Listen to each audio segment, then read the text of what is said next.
difficulty in getting through to them, and the pilot, and I've done this a few times now when I've been flying, they all let me have a go on the radio, but they quite enjoy just listening to the HF, considering where I can get to and who I'm talking to. It really sort of blows them away. The pilot was quite chuffed, sitting back flying the plane, but listening to me talking to Italy and America. And when I said to him, yeah, but the signal to America, to and from America, is actually going over Africa, it kind of blew him away there, Dennis. Over. Roger QSL on that, Dave. Well, in fact, Dave, I just forgot the name of the guy who is the manager right now of the Angeles City Flying Club.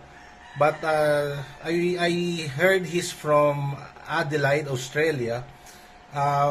We might come back there any time of this month because we repaired their aeronautical antenna, which does not reach the other tower. So we repaired it, and then we installed some radios on their what do you call this? It's not the air. I forgot what they call it. They have several Cessna planes on their hangar. I just forgot what they call you call this type of. It's a type of a glider which has 3 wheels on it. We installed some communications there also, and in fact we are planning to bring up HF radio up in the sky, up in the air when we set to fly, when we set to go there and try some DX, and maybe we're just wondering how we are going to put the antenna on the airplane without sacrificing safety, of course. Victor Kilo 5, Mike Radio Delta 4 India 1 Echo Alpha Yankee. QSL 4 Italy 1 Echo Alpha Yankee, Victor Kilo 5, Mike Radio Delta. Yeah, I'm not too sure how you go about that because obviously you don't want to interfere with any of the controls. I know back in the old days they used to have a wire, a bit like a long wire, NZ, something like that. They could wind out and wind in during flight. I'm talking a long time ago. So yeah, I'm not sure. Maybe you want to talk to people or do some research on Google or something like that. We have I guess it's a bit like an NZ wire of a type.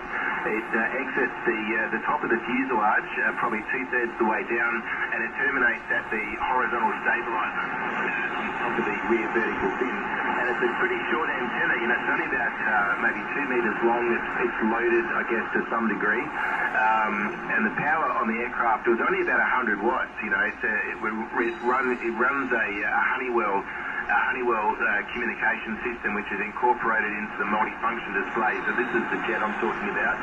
So it's all incorporated into the screen. The main PA is under the floor, and the coupler or the antenna tuner is in the vertical fin of the rear tail section, and that's nitrogen filled because it can freeze, because it gets so cold up there. So the power was only about 100 watts, and when you think about the antenna being only that long, trying to work DX on the lower bands, it's amazing it sort of works. Other aircraft like say the 737s, etc., they have the whole leading edge of the vertical fin has an antenna. The whole vertical fin is the antenna basically, and they're running about 400 watts using a Collins system. So the power, the whole system on the HF is somewhat compromised, but it works, and some of the guys are getting quite annoyed regarding they can't make a simple contact just into the next state of Australia on the aviation frequencies to do what I've got to do, but to hear me working DX was something else. And mate, what an office! Looking out the window at 43,000 feet playing HF radio. What gets better than that? Over.